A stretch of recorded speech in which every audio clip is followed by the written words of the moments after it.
नमस्कार सभी को। आए हुए सभी महानुभाव, हमारे पार्षद, आप सभी को बहुत बहुत शुभकामनाएं। आज ऐतिहासिक दिन है।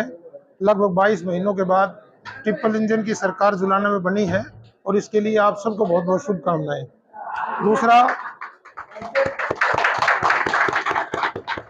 आप सबका बहुत बहुत धन्यवाद करना चाहूँगा। जिस तरह से शांतिपूर्ण चुनाव आप सबकी मेहनत से, सहयोग से संपन्न हुआ है और ये दिन देखने को हमें मिला, इसमें आप सबका बहुत बड़ा सहयोग रहा है।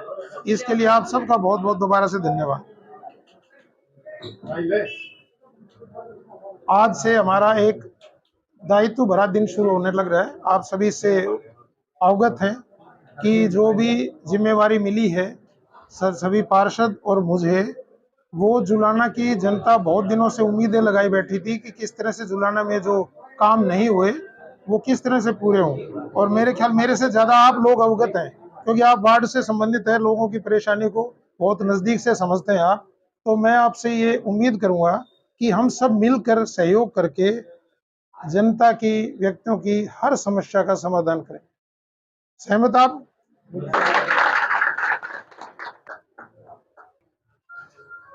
जुलाना में मुख्य समस्याएं जो हैं, पहले तो मैं वो बातें बताऊं जो मुख्यमंत्री जी ने कल संदेश दिया है।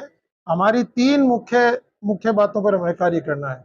सबसे पहले सफाई और स्वच्छता पर है। देखो, जुलाना की बात नहीं, आप किसी भी शहर में चले जाओ, बहुत जगह मेंटेन नहीं होती, गंदगी वगैरह पड़ी रहती है। तो जो मेरा व्यक्तिगत तौर पे मानना ये है कि जो भी गंदगी जहां भी है, उसमें सबसे बड़ा कारण क्या मानते हैं आप? बताओ, क्यों क्यों गंदगी फैलती? बताओ, आप कोई भी एक बता दो। एक बोलो। लोग खुद ही कचरा फैलाते हैं। Very good, very good. और दूसरा कारण, चलो ये सबसे, सफाई कर्मचारी सफाई नहीं करते, ये कारण नहीं है। उससे बड़ा कारण ये है कि हम लोग कचरा फैलाते हैं, उसके जिम्मेवार हम खुद हैं।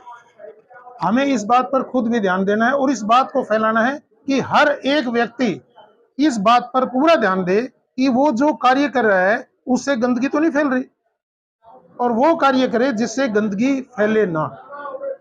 तभी ये गंदगी और ये सफाई तभी होगी और गंदगी फैलने से तभी रुकेगी।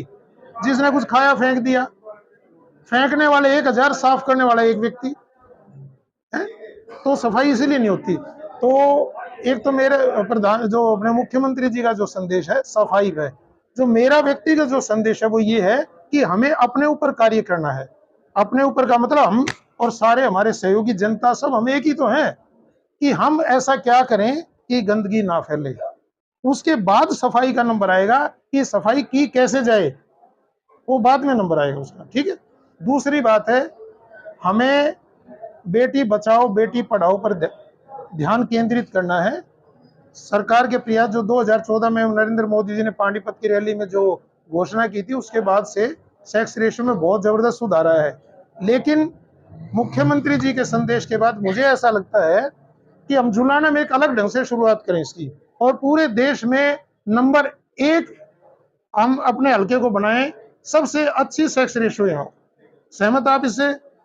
आपसे सहयोग की उम्मीद करूंगा मेरी तरफ से, या और जो भी आप जहां से सोचो उसमें सहयोग की कोई कमी नहीं रहेगी। और तीसरी बात यह है जो कि बहुत महत्वपूर्ण है, हम सुनते आए हैं, आप भी सुनते हो, नशा बहुत बढ़ गया, वहां नशेड़ी है, ये है, लोग मानते नहीं, काबू में नहीं आते, सुनते हो। इसके लिए एक मानस पोर्टल शुरू किया सेंट्रल गवर्नमेंट ने, मानस। वो सिर्फ नशे के खिलाफ ही है, नशे के फैलाव को रोकने के लिए है। कोई भी व्यक्ति उस पर शिकायत दर्ज करा सकता है। मोबाइल खोला है, अपनी शिकायत दर्ज कराओ। उसकी जो आइडेंटिटी है, पहचान है शिकायत करते की, वो गुप्त रखी जाएगी, तो कोई डरने की बात नहीं है और उसमें तुरंत कार्रवाई होगी। तो 3 हमारे बिंदु ये रहेंगे। ये तो आज से ही शुरू हो गई मान लो, ठीक है। आप मुझे सुझाव देना कि हम इन पर किस तरह कार्य करें। हम अलग अलग व्यक्तियों से, अलग अलग जगहों से सुझाव लेंगे और उसके अनुसार कार्य करेंगे। और बाकी आप जो सुझाव दोगे, जिसकी जो जो समस्याएं हैं, आप अभी से कार्य शुरू कर दो। बहुत लंबी लिस्ट होगी, मुझे लगता है ऐसा। और हाँ, इसके अलावा एक बात और जो मेरे दिमाग में आई थी आज, कि अगर सारे जुलाना की जनता, देखो समस्या तो सबके पास है, अगर किसी एक व्यक्ति को सारे कहने लग जाए तो क्या उसका समाधान होगा? नहीं होगा, ढेर लग जाएगा, कमरे भर जाएंगे एप्लीकेशन से। तो एक तो वार्ड के पार्षद नंबर 1, कोई हारता नहीं इलेक्शन में, कोई जीतता नहीं। किसी के वोट 50 आ गए, किसी के 28 रह गए, भाई यही फर्क है ना। तो उसके 28 समर्थक है, उसके 50 है, हारा तो कोई नहीं। तो जो व्यक्ति चुनाव में सफल हुए हैं और जो सफल नहीं हुए हैं, जो सफल नहीं हुए उनका सहयोग भी आपने लेना है, उनके साथ मिलकर कार्य करना, सबके साथ है।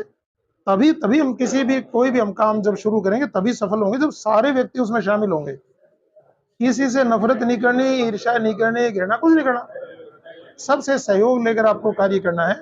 हाँ, मैं बता रहा था कि हम समस्याओं का निपटारा कैसे करेंगे। तो मुझे ऐसा लगता है कि कोई ना कोई हमारा, ये बताएंगे अकाउंटेंट साहब, कि कोई ना कोई ऐसी हमारी शिकायत दर्ज करने का कोई पोर्टल होगा ऑनलाइन। पोर्टल है सर, सर्वोत्तम पोर्टल है। हाँ हाँ, बिजली और पानी की शिकायतें आती हैं सर, अच्छा, जैसे वो ठीक करके उसके बाद फोटो भी अपलोड करना पड़ेगा। नहीं, जो एक अनपढ़ व्यक्ति, वो कैसे, जनसंख्या तो ऐसी होती है उनको पता नहीं। हाँ हाँ, ठीक है। तो उसके थ्रू आके ना वो कर ले, या फिर डायरेक्ट यहाँ भी आ जाए। चलो, एक एमसी का दायित्व ये है कि जिस उसको ऑनलाइन पोर्टल पर अपलोड कर दें।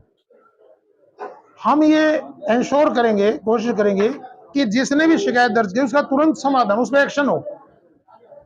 और जो व्यक्ति एप्लीकेशन दे के जाता है डिपार्टमेंट में, यहाँ उस पर कार्रवाई जरूर होगी। मैं कोशिश ये करूंगा कि डिपार्टमेंट इस बात पे ध्यान दे, जिसकी एप्लीकेशन आई है उसका फोन नंबर नोट करेगा, उनको बताएगा कि इसकी एप्लीकेशन की क्या स्थिति है, काम कितना हुआ है, काम होने का है, नहीं होने का है, नहीं होने तो क्यों नहीं होने का है, और किस तरह से होगा, ये सारी बातें उसको बताई जाएंगी।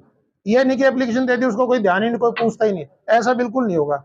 मैं पूरी कोशिश करूंगा ऐसा नहीं होने दूंगा, और मुझे आपका सहयोग चाहिए है, और आप सबकी भी इच्छा होगी, हमारी सभी इकट्ठी है, किसी व्यक्ति को एक काम के लिए दोबारा चक्कर ना काटना पड़े। और यही उसी प्रक्रिया का हिस्सा है कि मैंने कहा कि यहाँ का संबंधित व्यक्ति फोन करके बताएगा, या तो एमसी को बताएगा या उस व्यक्ति को बताएगा कि अभी इसकी क्या स्थिति है एप्लीकेशन की। ठीक है बात। तो ये मेरे कुछ बिंदु थे, बाकी आगे की चर्चा या जो भी डिस्कशन होंगे हम जब दोबारा मिलेंगे। ओके, बहुत बहुत धन्यवाद।